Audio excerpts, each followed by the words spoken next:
How's it going, Luca Nation? I hope you guys are doing well. It is Luca Nation Conrad here, and I'm going to be doing my quick 10-minute segment on the StarStock Emerging 30 Index. And I just realized I did not pull it up, or I haven't pulled it up, but I will do that right now.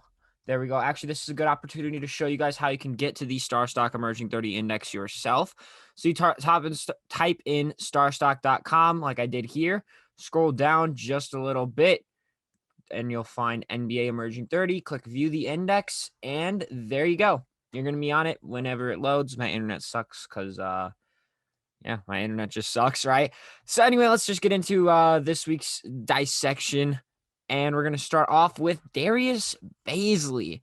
So the Thunder are a pretty bad team at the moment, which is kind of understandable. They're obviously going to be going through a rebuild, but their most exciting and their best player on the team, Shai Gilgeous-Alexander, recently went down with an injury. He'll be reevaluated in April. But because, of course, he is injured, that's opened up a lot more opportunities for some other guys to take advantage of, whether that's, running the offense, getting more shots in general, or whatever it is. They're taking advantage of their opportunities. And one of those players including Darius Bazley, because he has had 4 pretty good games for himself. All of them have been above or in the double digits, which, sometimes he has his single digit games, including a 22-point performance against the Nuggets. And considering that he had officially hit the single digits as far as prices go on March 29th, some investors must have decided that now was a good time to buy some Bazley cards, because we saw a 74.8% jump in his card prices. But something to point out is you will notice massive jumps as far as percentages go for these cheaper cards, right? These $8 cards, these $10 cards, even $20 or $30 cards. You can expect to see jumps like this, and it's at least in comparison to some of the other higher priced cards, is the best way to put it. You'll see jumps like this in comparison to cards that are whatever, triple digits, or maybe $80 or $90, simply because it takes a lot less money to go from $20 to $40 than it takes to go from $80 to $160, yet those two jumps are the same percentage at 100%. Right. So a 74.8% jump sounds massive, but it was only a $6-ish increase in comparison to where the price was before. So, just take that into account, because while percentages do matter, it makes things seem a little bit crazier than they really might be in real life, or in reality. Next up, we have Zion Williamson. He has been a beast recently, and I mean, he's been having fantastic performances all across the board, but this week and recently in general, he really stepped it up, having near back-to-back 40-point performances not too long ago. A 39-point performance and a 38-point performance, both of them on ridiculous efficiency. To me, this is just nothing more than a correction. His prices were previously at $280. They've jumped up 38.2% to $387 right now. So I don't think that the 38.2% jump is really rational, but I can't exactly control the market. I understand that it was a correction. Maybe these were just like the lowest prices available, and people continued to buy it and buy it and buy it until, hey, someone decided I'm not going to be buying it, or not someone, but the market decided, hey, I'm not going to be buying it past $387. And that's just where the cards are now sitting. Right. But he's been out for almost about a week with injury, and the team is still inconsistent. So I'm very surprised at just how much his prices have gone up. He's a fantastic player. But seeing a triple digit jump or triple digit movement is pretty shocking to see, to say the least. That's going to be a common theme throughout the rest of this episode, is shocking. And Rui Hachimura. So I personally don't believe in Rui Hachimura long term. Right. I have my concerns with him. He's not a fantastic 3-point shooter, which, you can play well without having a real 3-point shot in the league. But, to be a legitimate, like, superstar almost, you have to be physically imposing, and Rui just isn't physically imposing.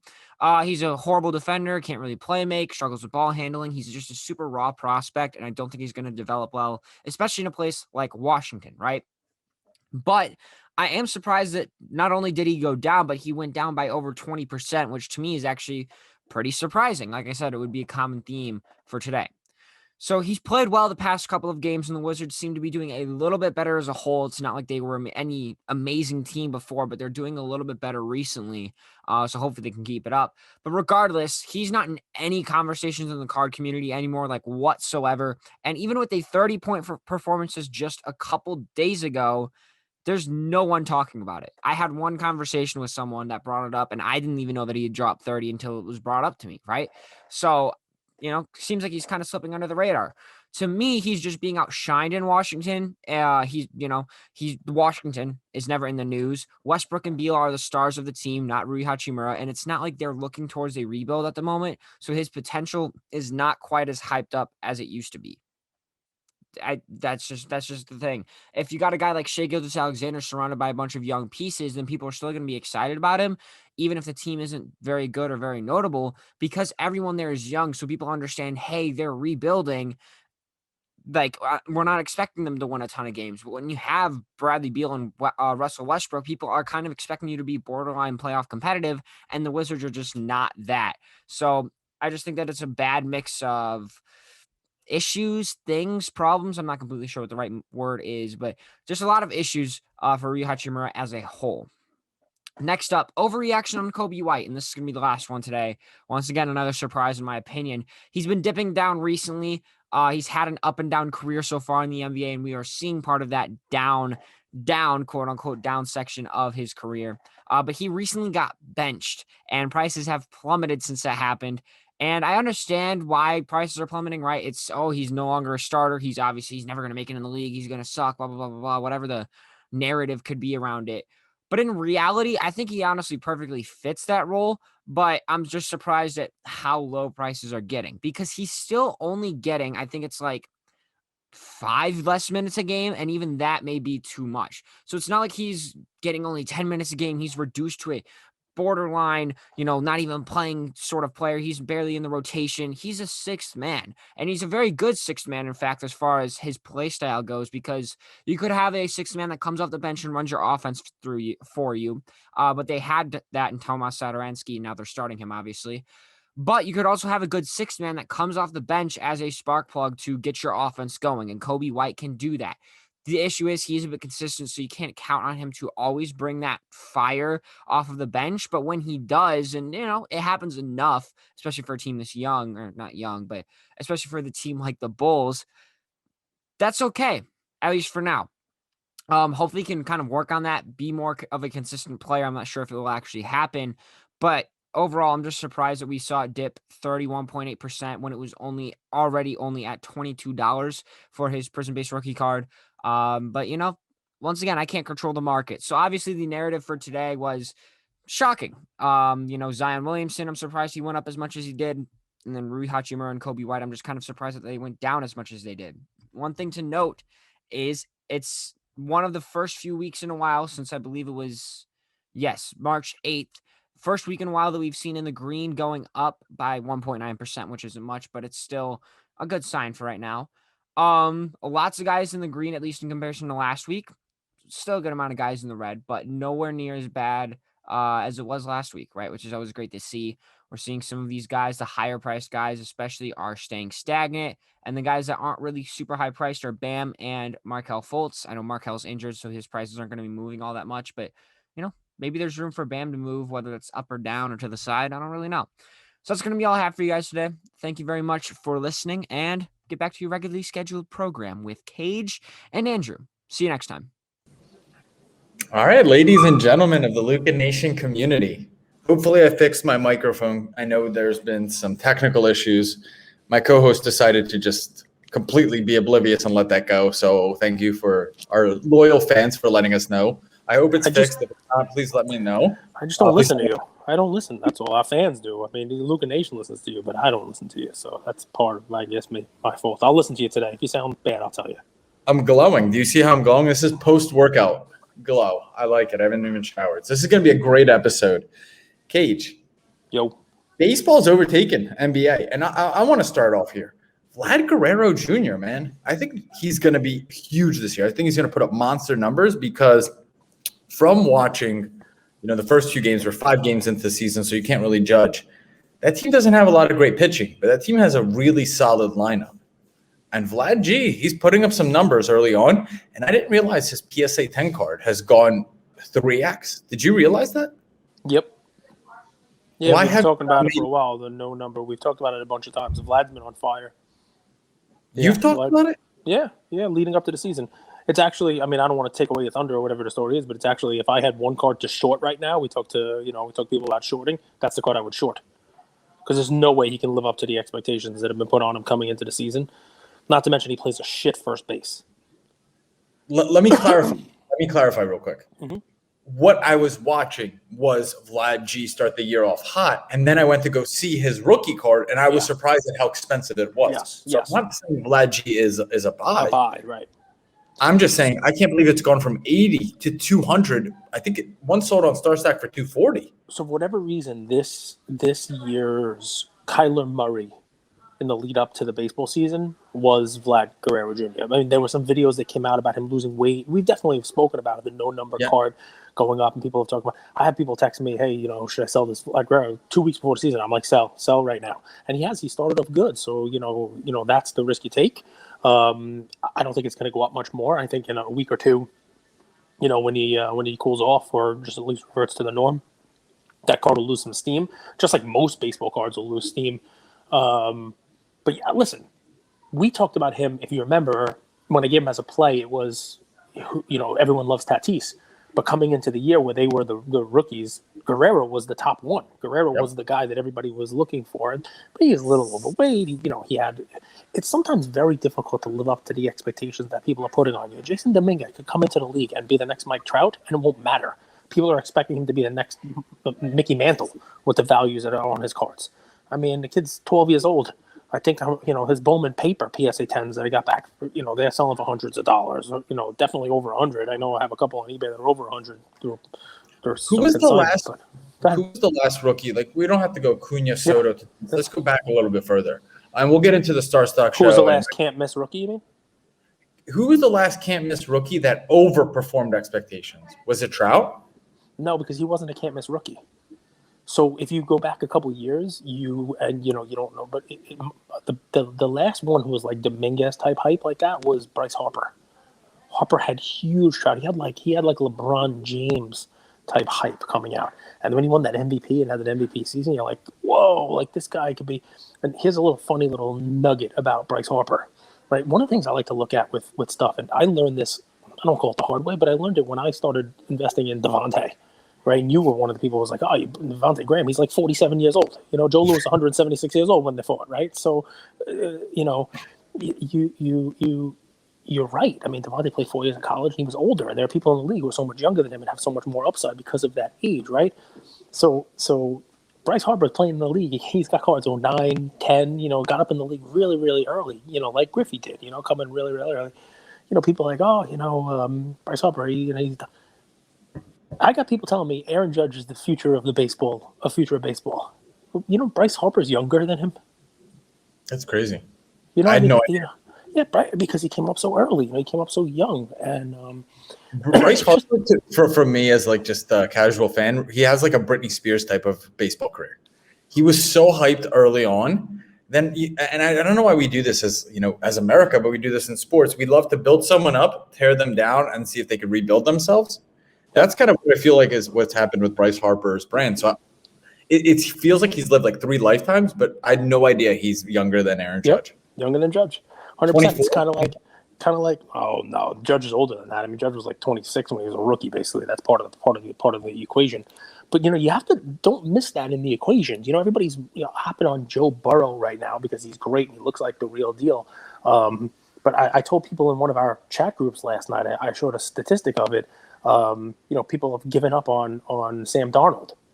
Darnold's younger than Joe Burrow. I'm not saying that Darnold is a great guy to invest in the whole deal. I think he's going to have a better year with the Panthers than he ever had with the Jets.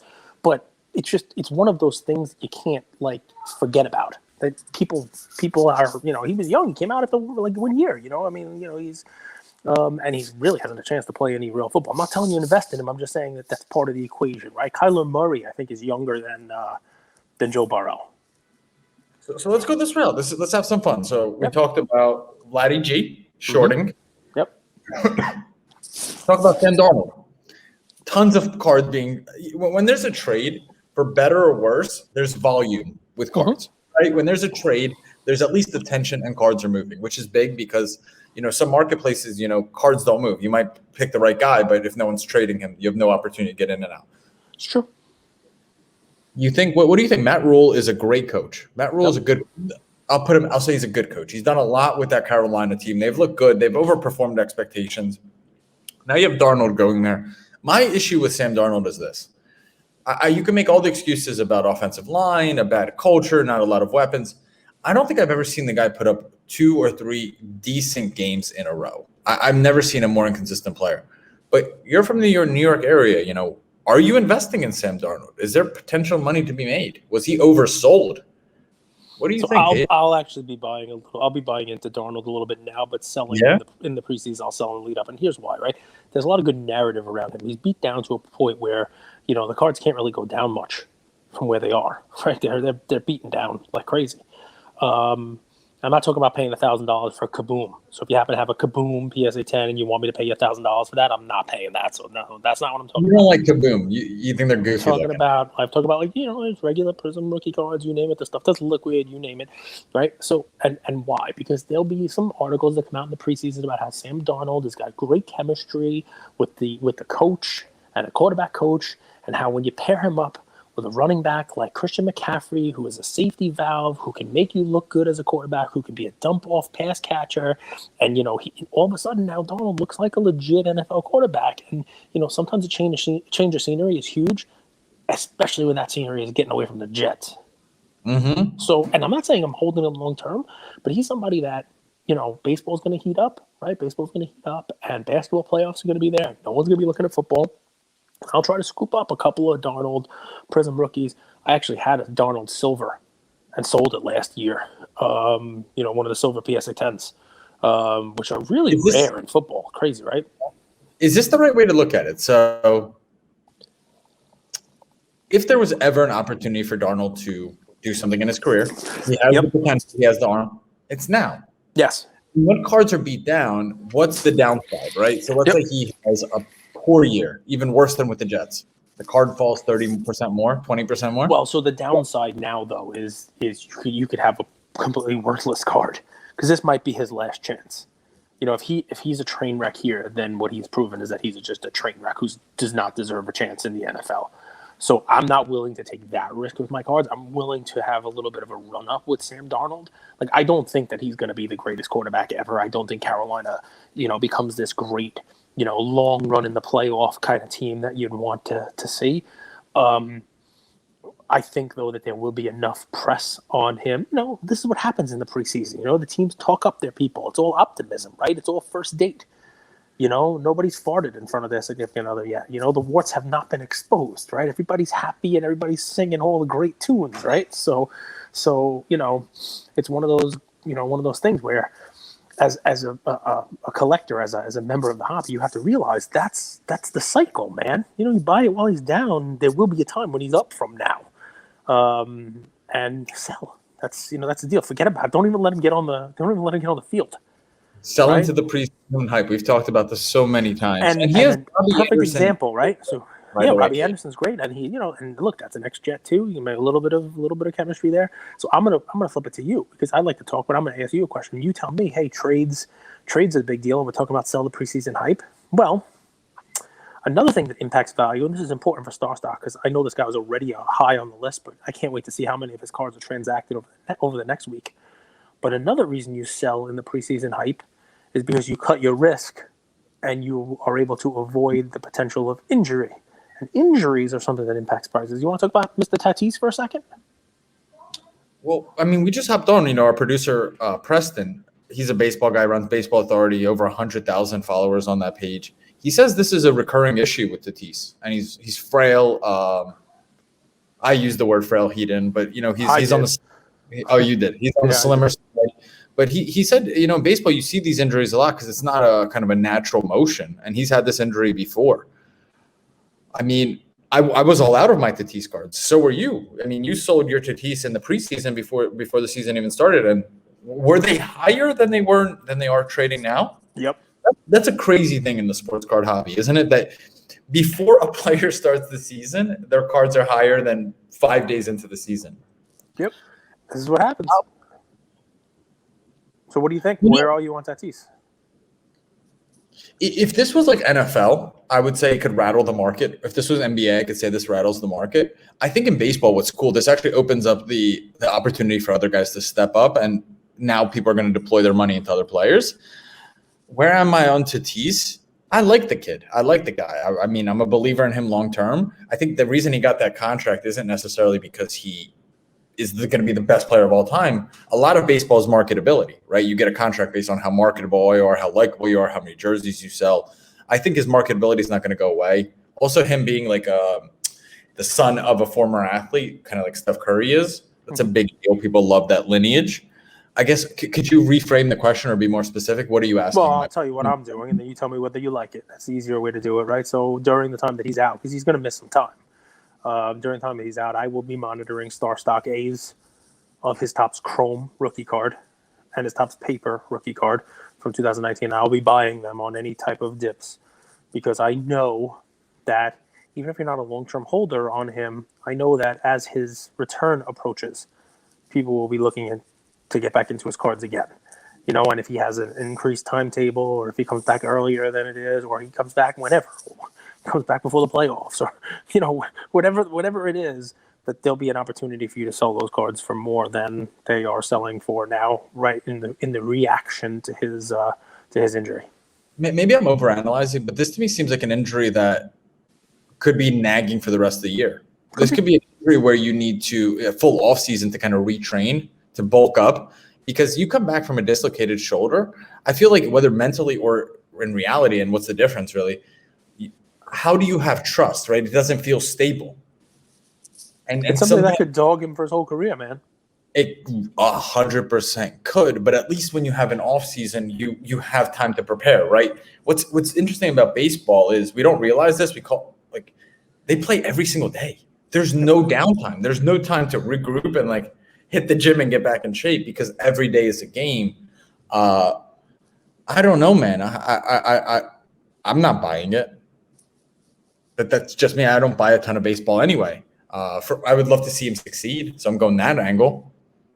But you're different than I, Cage. You're in it all the time. You're in it all the time. You're a volume trader. You've been doing this for 40 years. I've been doing this for 2. So I struggle to balance things the way that you do.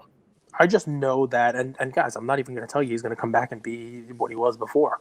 I just know that if you just watch the way history plays out, there'll be people like Andrew who say, you know what, this could be nagging. This could be, and people like Andrew who were holding Tatis cards, who are now going to try to look to move them in the next week to whatever, as the news comes out of how long he's going to be out for, and they're going to take 80 or 85% on their money to try to move it into something else that they can turn into something, because Tatis is going to be viewed as, you know, dead money for the next couple of months or whatever it is.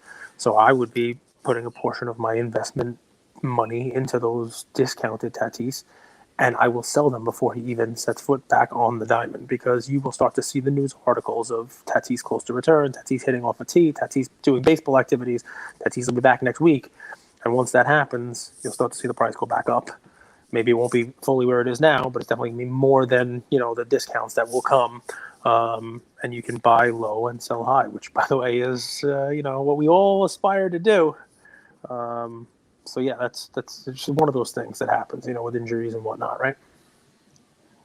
Let's go through this data. So right before this, we've gotten amazing feedback on the Conrad kind of Cage and Andrew show, the way we've been doing it. So we're going to keep at it. So right before this, Conrad hops on. He does the should you invest an index breakdown, mostly for NBA guys. Also, if you're a new subscriber to StarStock, your first deposit, we offer you a $10 free. So use LucaNation code 10. Use code LucaNation10 for 10 free on StarStock with a $5 deposit. The code is right there. Let's talk about baseball. I always butcher this guy's name. Shohei Ohtani? Shohei Ohtani, yep. Shohei Ohtani, the next Babe Ruth. He hits a 400-foot home run and throws a 100-mile-an-hour fastball. So apparently that's never done in the game except when your name's Bumgarner, who just did that all the time, and now we forgot about him. What do you make of this guy? You've seen a few of his games. It's exciting. We've wanted this in baseball for a long time. Are you a buyer? So, the funny thing is that baseball, people think, oh, baseball, you don't have the injury potential that football has. You don't have the risk profile that you have in football. And, I hope anybody who was watching that game knows exactly where I'm going right now, because, look, the hype machine around Ohtani has been great, right? I believe, I don't know if it's first to third or all the way around the bases, Ohtani is actually faster than Mike Trout. So the thing with Ohtani is he's, people want to make fun like, oh, the headlines are stupid. It's history. A guy pitches and hits a home run. Yeah. Baumgartner has done that. There are pitchers who have hit home runs. But he's already on the list of like top 5 people who have like more than 20 starts with like home runs. You know what I mean? Like, so, this is different. This is somebody who's a legit two-way baseball player, which the likes of which we haven't seen beyond gimmicks. The kid Lorenzen is pretty good also, but he's not this level. And legit, dude, first inning, he threw a 101-mile-an-hour fastball. It was the fastest pitch thrown by a starter in baseball, in the first weekend or whatever it was, and then hit a home run, 115-mile-an-hour exit velocity, like the biggest no-doubter home run until Stanton hit that grand slam like 500 feet yesterday. And so, yes, I'm not a huge Ohtani guy. I don't have a bunch of his cards, right? But it's cool to see. It's cool to watch. It's nice that like I said, I think the Angels are going to be a decent team this year. I think Ohtani, if he stays healthy, is a real fun thing to watch. It's another one of those things that baseball would have that they don't have. You know what I mean? Like, it's one of those guys they should be rallying around, right? And I will tell you, after that inning, I was like, holy shit. Like, look what this guy just did. Like, you're not supposed to do that. You're not supposed to be able to do both sides of that coin that well, right? There are pitchers who are great athletes. Usually the quarterback of your football team in high school is also the best pitcher you have, right? There's that one great athlete, right? But once you get up to the levels, right? Once you get up to like the majors, if you're, honing your skill as a pitcher, usually not also the best batter. There have been some good pitchers who hit from time to time, but not this is like a legit batter. You know what I mean? Like, so, it's amazing to see. And then you see him get hurt. And you're like, son of a bitch, like all the promise is that, that you have. It's like, what did he hurt? Oh, he got taken out at home plate. Somebody took him out at home plate. So he was just basically like, he was in a collision. You know what I mean? So like when the pitcher covers home plate. Yeah, he was covering home plate and a base runner was coming around and took him out, right? So it's just a ton of risk. He could get hurt back. He's running the bases. Crazy. It's crazy. But this was the first time he was on display, full offense, defense, pitching, you name it. And I got to tell you, after that first inning, I mean, look, the ESPN guys were crowning him basically like Babe Ruth. He's the greatest thing that ever happened. It's making history. And they have to do that. That's the job. Like, that's the hype. Hype sells, right? I will tell you, the tough part about Ohtani is he's another one of those guys that, he didn't surprise anyone coming in. Like, everyone knew he was coming. All the baseball card companies knew he was coming. And he has, I think he has more rookie cards than anybody ever in the history of the game. You know what I mean? So it's tough to be a Ohtani card buyer. I know he made the list on the StarStock data. And I know, listen, so I am guilty as charged. After that first inning, I went. So did your best friend, Dwayne Bacon. Dwayne Bacon. I told you, Bacon, man. So I was a little early on Bacon, but, there's never a bad time for Bacon. So, but I'm going to tell you, I'll be guilty as charged, man. I as soon as that first inning ended, he hit that home run, and he looked like he couldn't miss the strike zone. I mean, he was throwing gas. He threw over 100 twice in the first inning. Didn't even need to warm up and get there in the third or fourth inning. And I went right on StarStock. I'm like, let me check this guy's prices. I did, no lie. I know it was a StarStock episode, but I did. I went right on and I'm like, can I find some bargains? Can I find some StarStock A's? Can I find some stuff that if this guy continues to do what he's doing this whole game, and keeps us up. And I bought a couple low price StarStock B's and a couple of other things from my own portfolio. That's what I love about baseball, though. You say it's an everyday thing. Every day somebody's going to do something. That kid Yerwin Mercedes, right, started the season off 8 for 8. I don't know how many cards his or anybody has. Right? Yeah. So I mean, you never know. You know who else cracked the list? Top 5 players by sales count. Give us the list. AJ Puck. You know who that is? Pitcher for the Oakland Athletics. I have Yeah. several of his cards in my Ace StarStock. look bad. I like AJ Puck. That's a cool name. He's got a cool mullet too. Listen, there's going to be a lot of people. Jake Cronenworth. I gave him as a play last year. He came in the top voting for National League Rookie of the Year. He He's going to have to. Preston, by the way. I don't know why, but he reminds me of Preston. Strong, stocky, can hit doubles. Well, that whole Padre team's going to have to step up, missing one of the key players there. But yeah, I mean that's the cool thing about baseball, right? Every day they're out there, and you can pick the next next guy who's going to get hot, the next guy who's going to do something, and trade on it automatically. So were there any surprises? And guys, so Andrew started off by saying baseball finally overtook. For the last couple of weeks, we've been talking about how basketball was over 50%.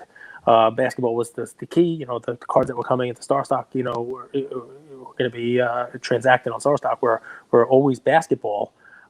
We mentioned last week that the basketball was still the king, but it had dropped under 50%. Well, this week, for the first time, what Andrew was saying is baseball has overtaken basketball. So, not a huge surprise, I don't think. Yeah. We've said it for weeks. We've said StarStock can be the platform for baseball. So, no, I'm not surprised at all. Yeah. What you notice, or something that's interesting, if you look at Darius Garland and Colin Sexton, I feel like those guys have been on the worst performer and top performer list all year. Yeah. I feel like 1 week they're Kobe White too. I think that those, if you look at those are the most volatile assets on the StarStock marketplace. So I'm not telling you buy or sell. I'm saying there is some arbitrage to be made when they are oversold. Yep. And also make sure you're not buying near the highs, because it's not going to go higher than it's ever been. So monitor those three markets. They're really interesting. Speak about the player who's up the most and how it just doesn't make any sense to you. Darius Baisley's up 75% from last week. He hasn't played a game since the Spurs game. Yeah, he's got a hurt shoulder. 1/4. It's crazy. So that's a candidate sell high on presently. Yeah, I mean, I when I saw that, I was super confused, because I was like, the Thunder, they're playing Theo Maledon and Pokachevsky, and they're playing these interesting players. I think Baisley is 100% in their long-term plans. I like Baisley. He was an All-American, by the way. I like what the Thunder did this year. I think if the season ended now, they would be proud of their run. But still, I have no justification as to why Baisley would be up 75% when his season's basically done. And even if he gets some more game time, OKC's not going anywhere. So I don't know who would be buying Baisley at these prices. I really don't.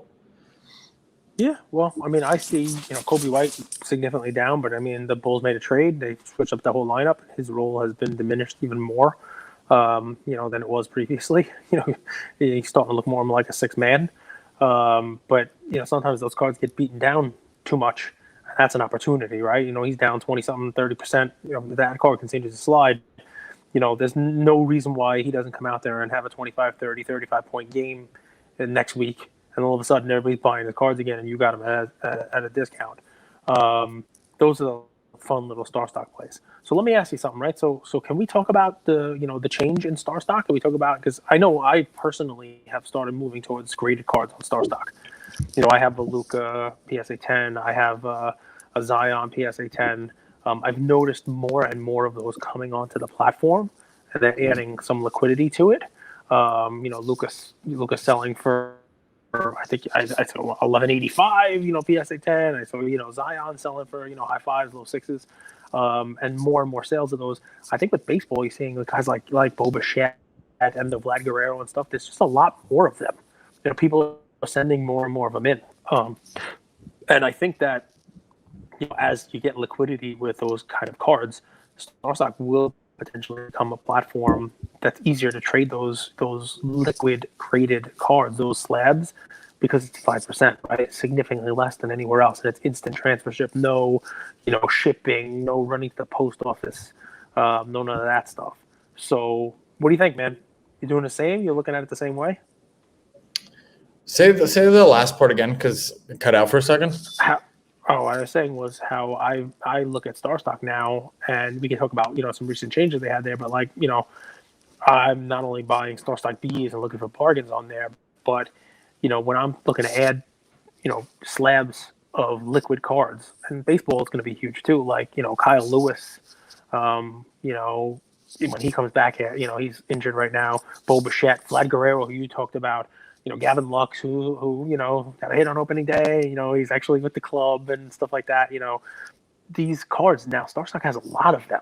They've created a liquid market for these slabs, these heavily traded slabs, and they're basically the same price, or in many instances a little bit less than what you would get them for on eBay or anywhere else. And as a seller, it makes sense to put them there because you're getting that basically the same price, but only paying 5%. And you're not running to the post office to ship them. You're not worried about, like, did I send it to this person the right way? The logistics aren't there. It's instant transfer at only 5% instead of 13. I'm just wondering whether or not you had any thoughts on that. Whether or not you're looking to buy slabs there and that kind of stuff. I think it's worth at least deploying some of your capital into, right? Because you're absolutely right. For example, like if you look at the players that Kate just mentioned, there's more volume, there's more liquidity, there's more deals on the PSA 10s. Also, it's not in the derivative sense of like how it's with Dibs, where you're buying into a $3,000 card, but it's really on $230 for eBay.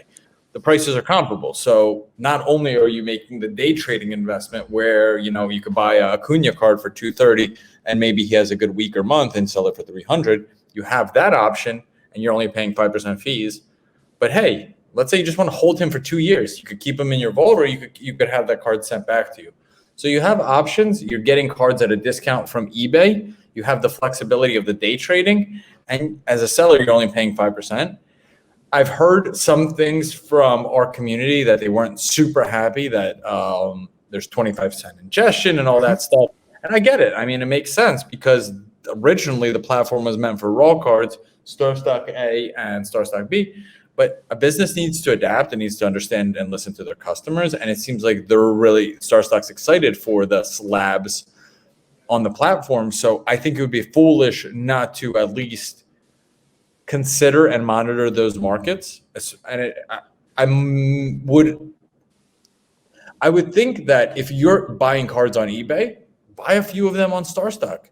Check the price on StarStock. 100%. So, yeah, I think it's a no-brainer. I mean, I bought 3 Acuñas before the season started. What else? I bought Kyle Lewis. I bought his StarStock A. I've bought some slabs. I bought some StarStock A's, and I'm still learning. It's such a new platform. A new platform is like a baby, right? The behavior can be a little bit unpredictable. And as it matures, you get to pick up on patterns. So I haven't been great at spotting those patterns just yet, but I am playing around. I'm learning. And I think the slabs are the future much more than StarStock A and Bs are. So I'll tell you, I was thinking, hey, I'm not thrilled with this. I want to send in my raw cards and just send them in, and whatever I got laying around, I'll sell them for whatever they sell for, the whole deal. And it sounded like a great idea. But I think what StarStock is trying to do is create that liquidity in cards that have real markets. That way they can be part of these emerging 30 or, the MLB index. They can be part of like a tradable commodity, basically, right? Part of a fund, part of an index that you can actually have a real valuation of it. It's up 30%, it's down 30%. You can't get that with Terrence Mann, Dunris, StarStock B, right? And I love Terrence Mann. I got 2 of them in my my account right now, and the best offer I have on them is 10 cents. You know what I mean? So I get what they're doing, right? I mean, there is not a market for, Dunris third-tier rookies who might not even be in the league next year, right? And although I would love to send them in, and people love to bargain hunt and buy cards for a nickel or 10 cents, I think what StarStock is telling you with their most recent moves is they want to be a liquid market for the real cards that more than just I want to trade. You know what I mean? They can't just be a platform for me and my nickel cards, right? So they have to cater to a wider audience, right? So I will tell you, especially because it's Fast Pass and they're down to a week on the Fast Passes. I get stuff back from PSA 9s and 10s of baseball players. I'm sending them in, and they're logging them in. They're getting in a week, and then you're able to trade them. You're able to, sell them, keep them in the vault. And I'm going to be switching my own usage of StarStock towards graded cards, because I don't want to sell on eBay. I just don't. I did. I'll tell the audience. I sold a couple cards on eBay because I broke some Prism basketball, and they're raw cards, and what are you gonna do? I gotta recoup the crazy prices that I paid for my my Prism stuff. But it is a question that we have to we'll get back to you guys. We'll post it. We have to ask StarStock. Prism basketball. I would hope that they could make that Fast Pass. Right now Fast Pass is slabbed cards and wax, right, Andrew? So, I would think they'd want to get like Prism basketball in as quickly as they can. So we'll ask them. I don't think I saw it on the website. I mean, I have a stack of like 30 Prism rookie cards that are, the second level guys, right? Your Devin Vassell, your Precious, these guys, not the top guys. I don't want to sell them on eBay. I want to get them in my vault. I want to trade them on StarStock. But I don't want to have to wait, weeks and weeks to get them in there. So I would anticipate that they probably, if you're just sending in like Prism basketball, that is, if it's not already considered Fast Pass, it's something they will consider Fast Pass soon. But we'll talk to them about that. I'll wrap with this. I think every time De'Aaron Fox, people want to believe in him, the Kings play worse and worse. So why I say that, De'Aaron Fox is number 3 on the players by sales value. And I think the market so much wants to believe in De'Aaron Fox while simultaneously having to process how bad the Kings are year after year after year. And it's not even that they're bad. I think it's the feeling of like the future isn't going to be any brighter. Nothing's going to change. Because really as investors, we're not investing on present day. We're investing in what can the future, right? What's the future potential of something? And I think within De'Aaron Fox is so interesting because his future is so bright as an individual and it's so dark in that team. And that's what I see every time they have a few good games, people start buying and buying and buying his cards. And that's why he's third in value. Luka is less, Ja is less, and only Zion's ahead of him.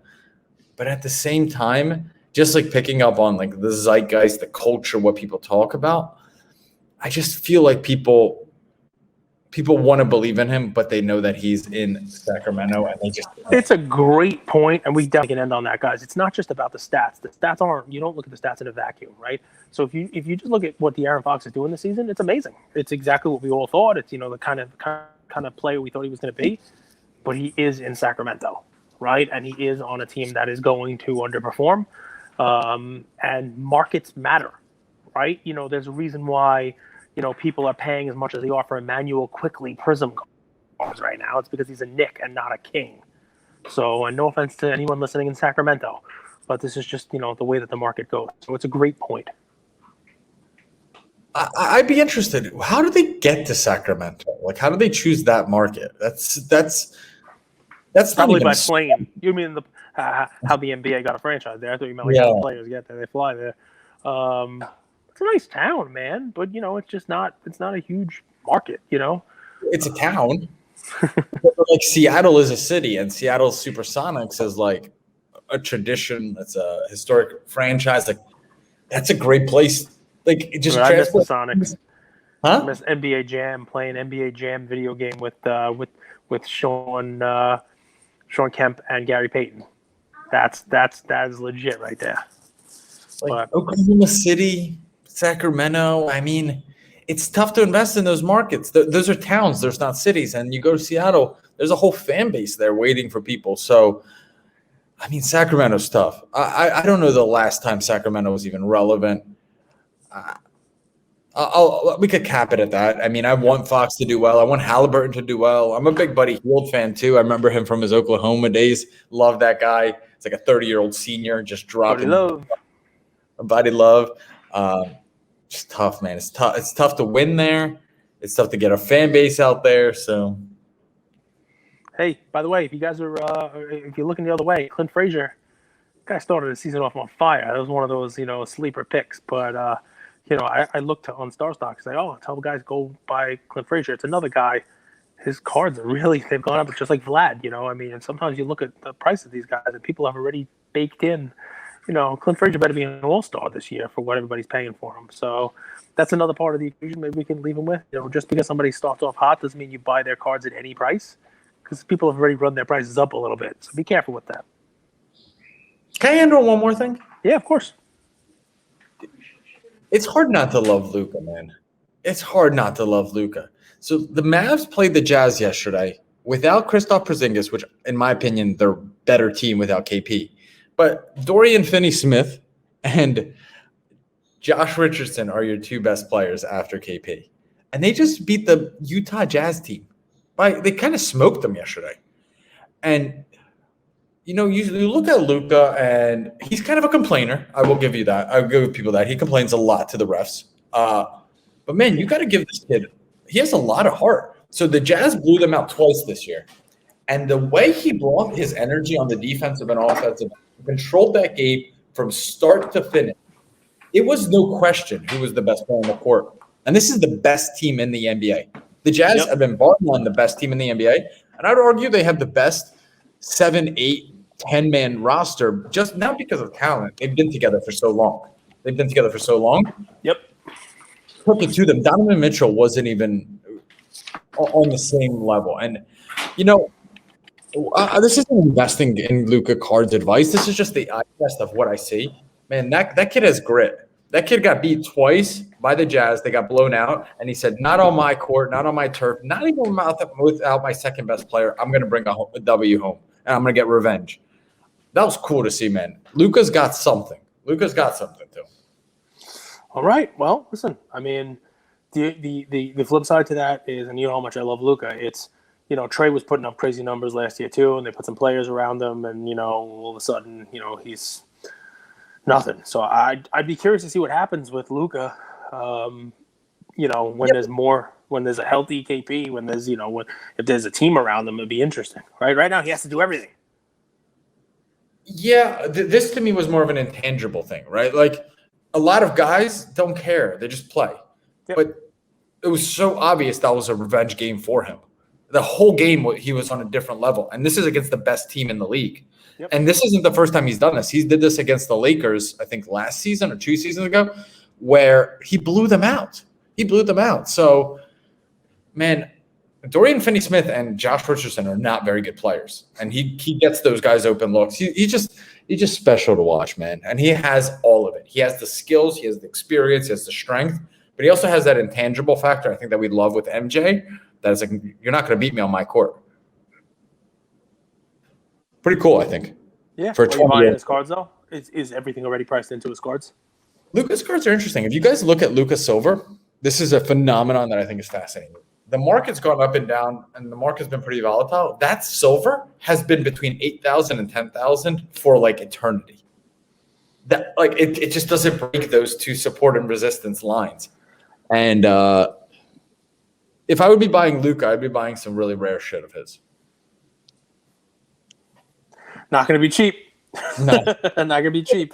It's priced in, but as a fan, as a sports bettor, I would look at the revenge angle.